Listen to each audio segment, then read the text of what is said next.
so stubborn, but it's sexy, babe. You don't let nobody tell.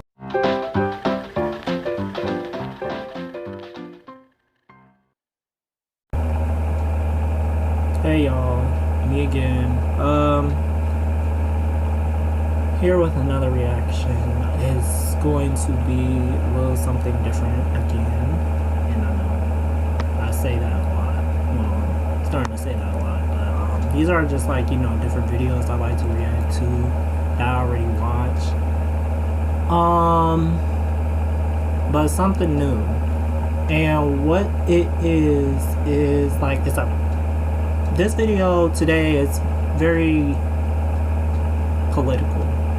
Not all the way political, but it's like certain topics they talk about are political, or some things that's going on within the world. Today we're going to be reacting to a debate video called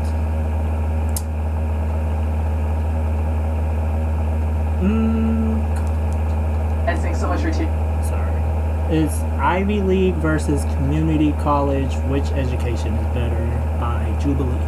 These people are very creative and also very outspoken, because I like how they talk about certain things that's like, you know, what's going on and what we should do, and how they have different people on these same topics that they're talking about.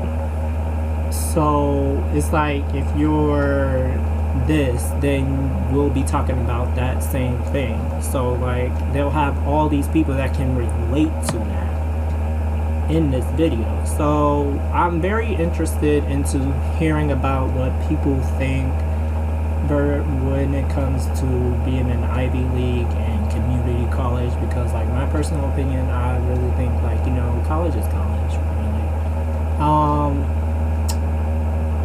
Of course they're gonna have different ways of teaching, and you know, they'll have advanced, some colleges have more advanced stuff than others, same with high school and stuff like that, which is pretty but I'm really interested in hearing what this is going to be.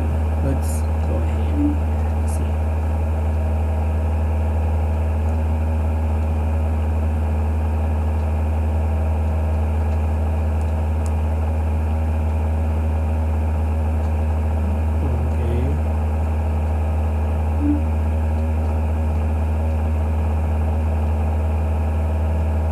Hey guys, thanks so much for tuning into another episode of Middle Ground. This episode focuses on education. Speaking of education, a big thank you to our sponsor, Skillshare. For those of you who don't know, Skillshare is this super cool online community where you can take thousands of courses and learn like creative skills and all these other different skills. Stick around after the episode to learn a little bit more. We'll see you after.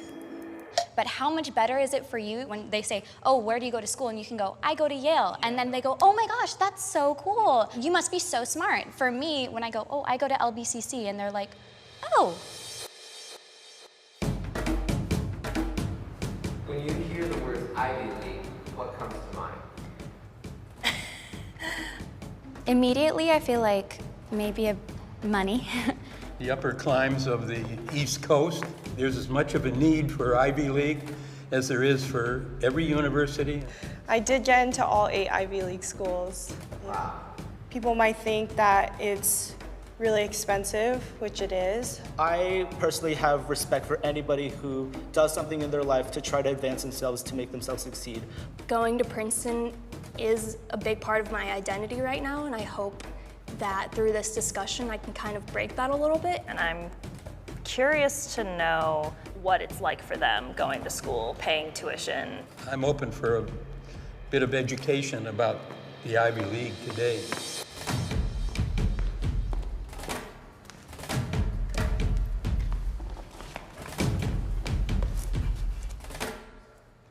Hi, I'm Cassandra.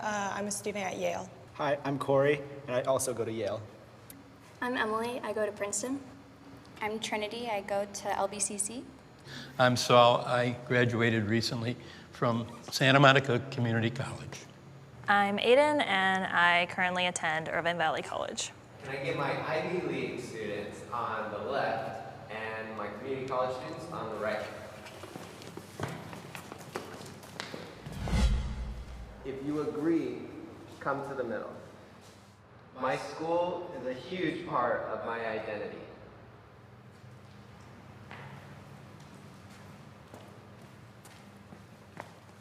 Yeah, so in high school, like everybody knew me as the guy who wanted to go to Yale.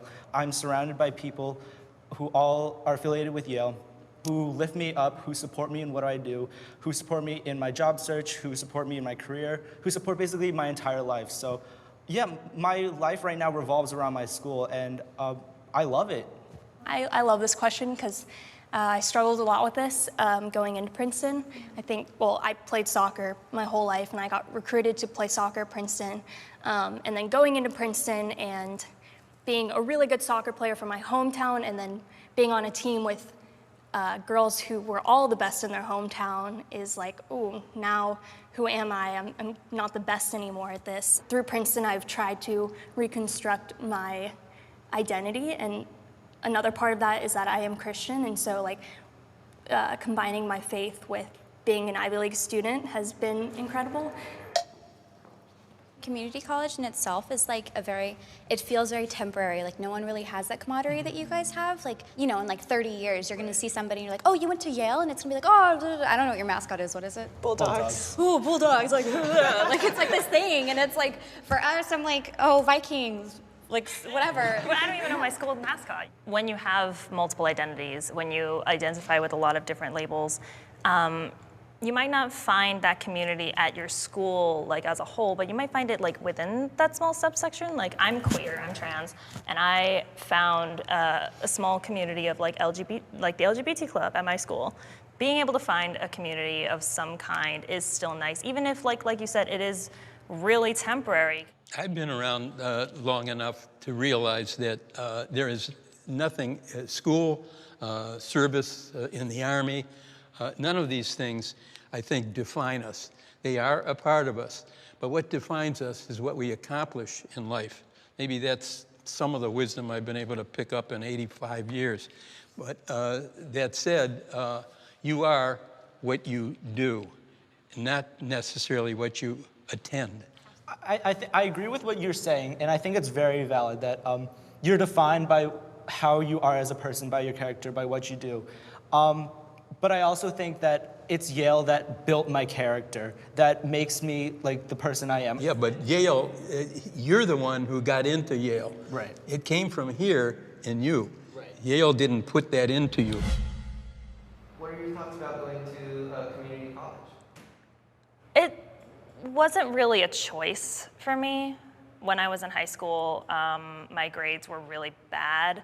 And just in general, like kind of the stigma against community college students and going to a community college, there's a level of resentment towards Ivy League schools, kind of just in general, because I think it's also because I did used to want to go to one when I was younger.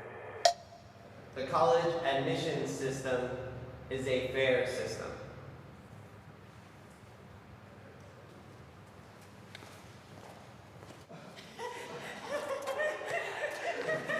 Don't everybody rush forward. When I first decided to go to Santa Monica Community College, I spent an hour on the campus just looking at who was there. And I realized that there had to be something extremely fair about it because of the diversity I was seeing. I was seeing people of every color, of every age, obviously. I was welcomed there. Nobody questioned my being too old for college. I formulated an argument. Yeah, I did my entire application process online. It took like 30 minutes for me to just send in my name, my information, and suddenly like, hey, congrats, you're a student here. Like, community colleges are really, really forgiving, but comparatively universities, like, that's a whole other ballgame. I think why I was so hesitant on my answer was because I was grappling between the system itself versus the results of the system. There are ways that people can help themselves get in. Like, you're a recruited athlete. A lot of people are children of donors.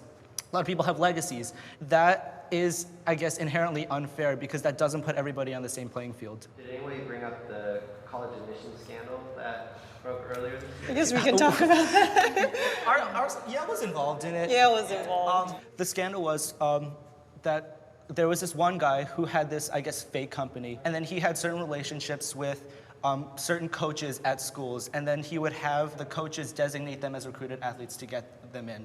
Am I allowed to say this? Yeah, it's public. It's public. Yeah. Yeah. So our soccer coach, he was involved in the scandal. I think that it is what it is. You know, it is a shame that it happened, but also the person who was involved in it, the family did not know about it. This was an example of this guy taking advantage of people who didn't speak the language, who didn't know about the American admissions process. You say it is what it is, but at the same time, that person who gets in because somebody paid $100,000 under the table means somebody didn't get in who far more deserved it. It definitely also makes you think of, if this is just one Ivy League, how many more like prestigious schools this is happening to. And you're like, okay, well then how many students are really there because they deserve to be there?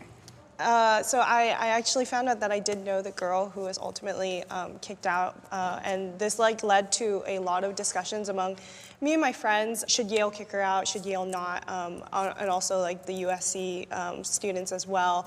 I feel anger when I think about my friends who Yale was their dream school and they didn't get in, and someone might have unfairly taken that away from them because of their privilege. Like that just makes my blood boil.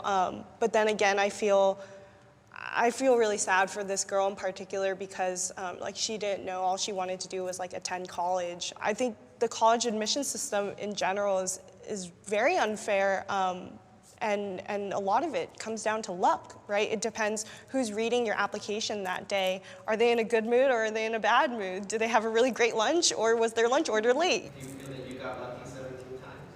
I definitely did. I mean, if you calculate the percentages, so I applied for 17 schools, I got into all 17 schools, and I think that certain things that I did in high school definitely helped me stand out, maybe from the sea of applicants, but it's not something that you're if I do X, Y, and Z, I will certainly get in. It doesn't work like that. What do you think people think of when they hear the term Ivy League? I think a lot of times they can think brilliant, intelligent, sometimes privileged. It's not always a positive connotation that goes along with Ivy League. I'm embarrassed to tell others where I go to college.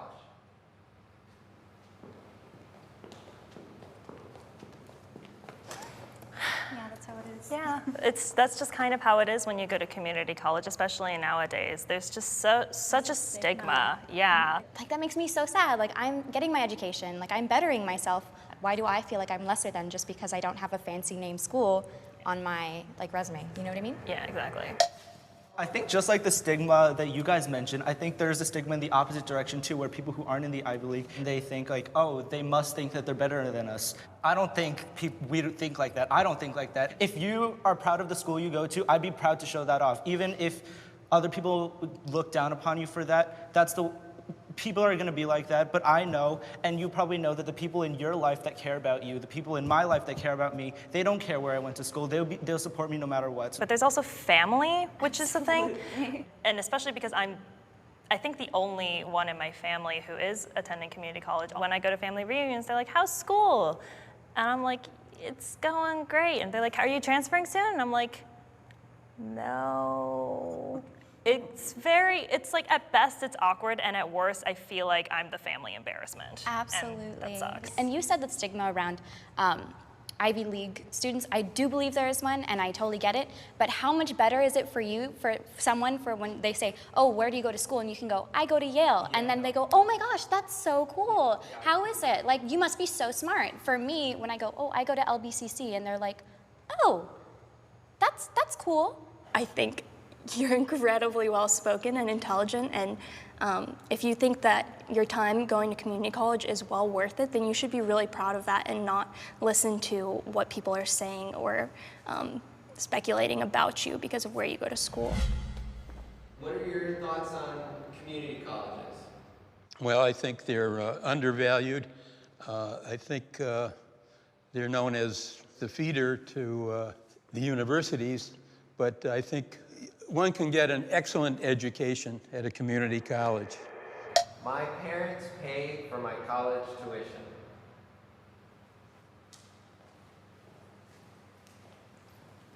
Well, my parents paid for my college tuition in 1952. It's a lot cheaper back then. Yeah. I was only 17, like maybe some of you were when We first it started. happened with you. To know that I have parents who love and support me enough where they say, hey, if you want to go to community college, we will help you and we will guide you. And I know that I'm really, really lucky to have that. And because I know not everybody who even goes to the same school as I do has that. Growing up Asian American as a first generation, my parents came from China. And same as your deal, you know, my mom very much emphasized education from a young age. And yeah, when I got into Yale, she was super, super ecstatic. And she was super excited to, well, wasn't super excited to pay for it, but she would happily pay for it because she knows that above all, it is the best for me. My community college pays for the first 2 years, so I don't have to pay tuition, which is great.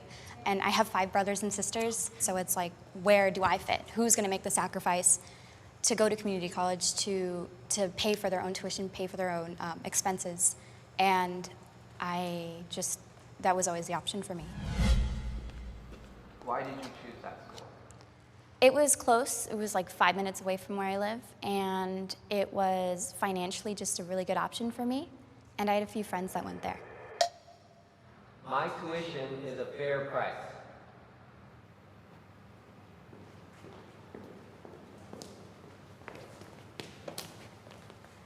At one point in American history, college was free or like practically nothing. And in a lot of countries outside of the US, tuition is really, really low, or you can attend college for free.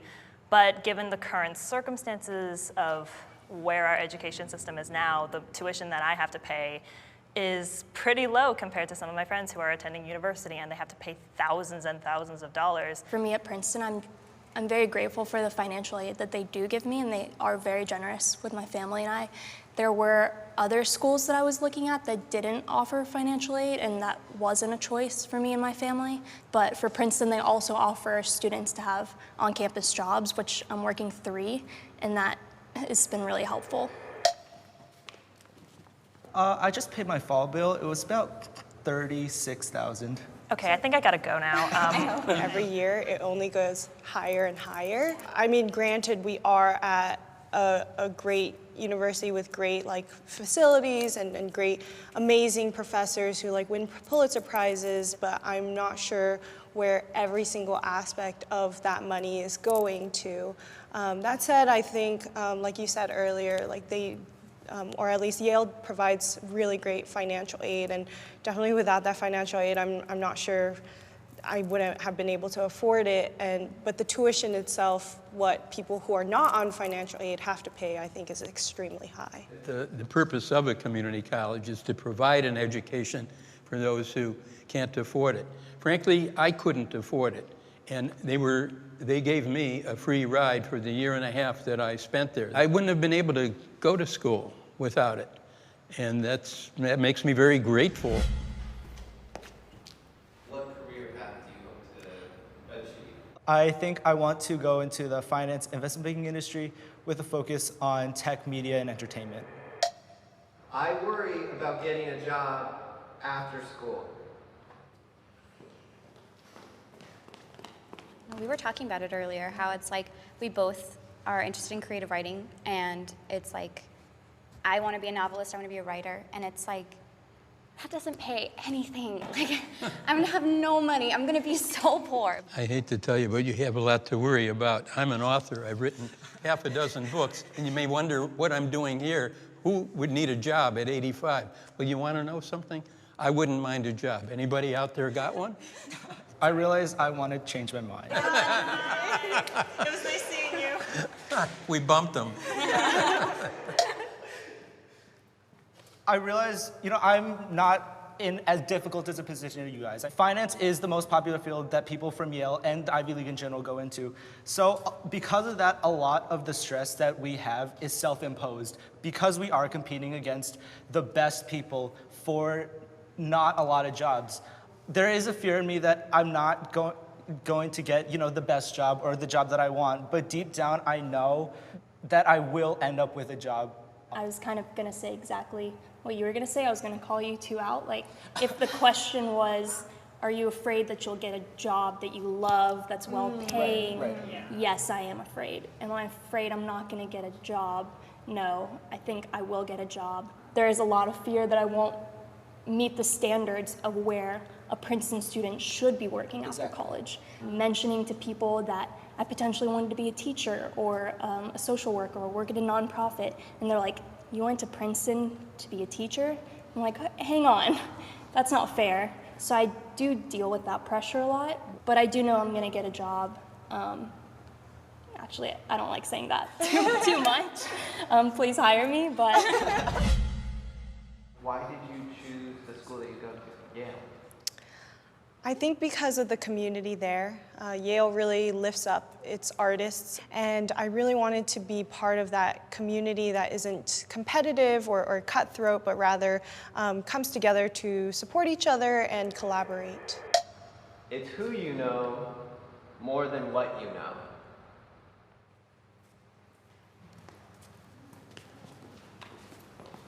I've always said that when you pay for a school like Yale or Princeton or any school, you're not necessarily paying for the education. I don't think our education is $70,000 worth more than your education, but I do think what we are paying for is the opportunities and the connections. Yes, it really helps to know the right people.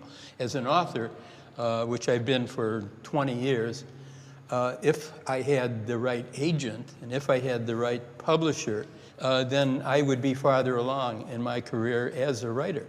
You don't get a chance to network with the same people that you guys do. 100%. And that makes a big difference. So it's kind of where you network as well as networking. I hate the word networking. I think it's. I hate it too. I think it's so like you want something, that person knows you want something from them. So someone recently said to me, don't view it like networking. They said just go into the room and see who are the cool people there that you want to be friends with. It's not like, oh, I'm just talking to you because I want a job. It's like, I'm genuinely interested. How did you get from point A to point B? What do you do in your day-to-day? And that's how you get to know those people. Another thing someone recently told me is that to be successful in this industry, but also maybe others, you only have to be 2 out of 3 things. Be really, really good at what you do, be on time, or be very, very kind, like a good person. Only one of the 3 is about being good. The other 2 isn't based on like how smart you are. I don't know, that kind of gives me hope. All right, guys, that's a wrap. That it? That's fine. Anyone else ready? I'm gonna go to Yale just to like Come in, Please. literally. I'm like, I'm a Yale student.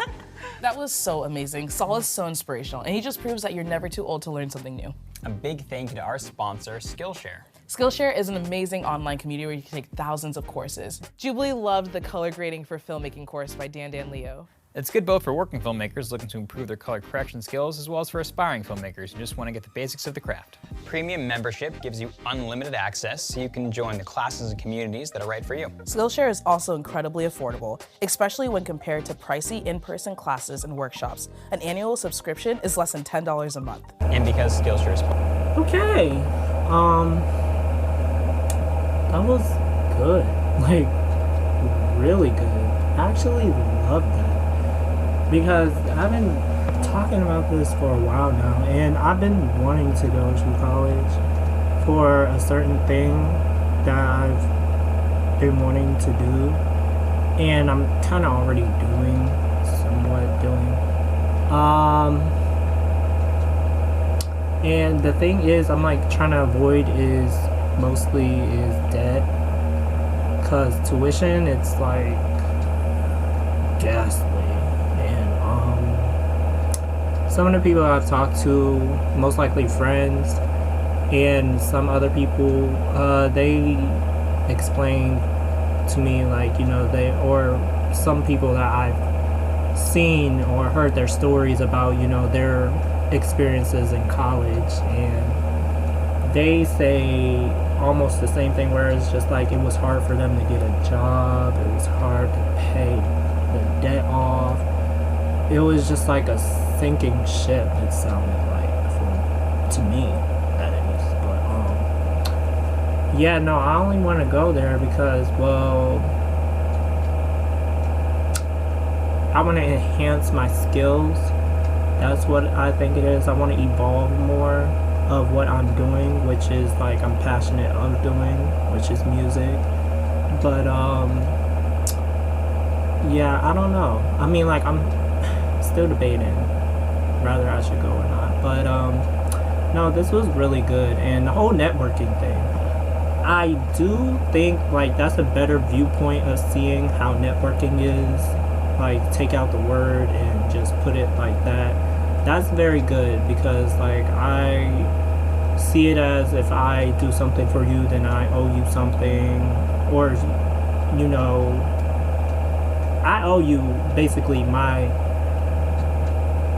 all out attention and just full focus because I did this for you, is basically what, you know, I'm trying to say. Is it feels like, you know, you gotta owe that person something after they've done something for you. That's, I don't get that. I just don't like that feeling where it's just like you feel like you're being owned. I don't like feeling like I'm an object to be claimed or a person to be played, you know, with. Just, I don't do that. But no, this was a really good video, and I hope to see more of these, because these are very inspiring and also informative.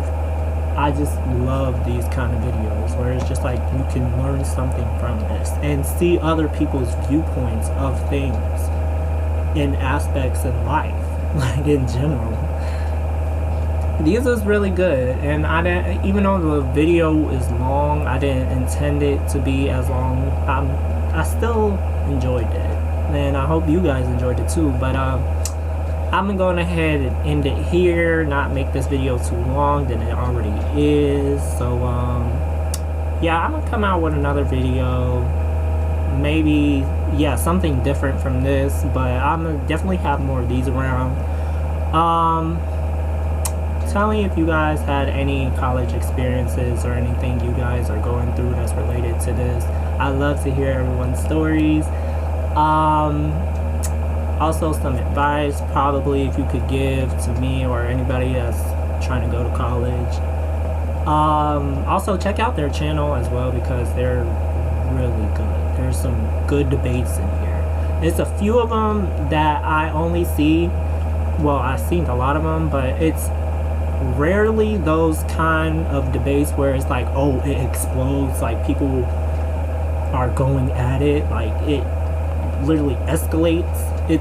It's barely that. Like, people actually gets to see other people's sides of their stories and stuff. It's very good. Like, people listen a lot. But anyway, alright, well, this concludes the video.